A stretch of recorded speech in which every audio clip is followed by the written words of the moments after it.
বন্ধুরা চলে এসেছি এই লাঞ্চের টেবিলে। আজকে দেখুন আমরা কি খাচ্ছি।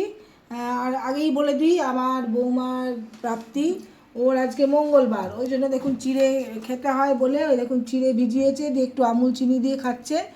আর এখানে রেখেছে মুড়ি, আর ওখানে দেখুন নিরামিষ তরকারি পটল আলু, এই দিয়েও খাবে।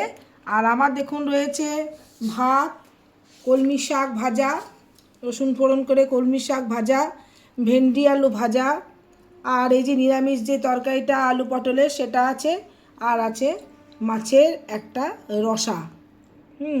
একটু মানে ঝোল ঝোল একটু রসা। এই দিয়ে আমি আমার এই লাঞ্চটি খাবো। আপনারা দেখুন, কলমি শাক ভাজা খুব ভালো লাগে, শাক ভাজতেই খুব ভালো একটা, মানে প্রথম পাতের শাক, এটা খুব ভালো জিনিস। বাই।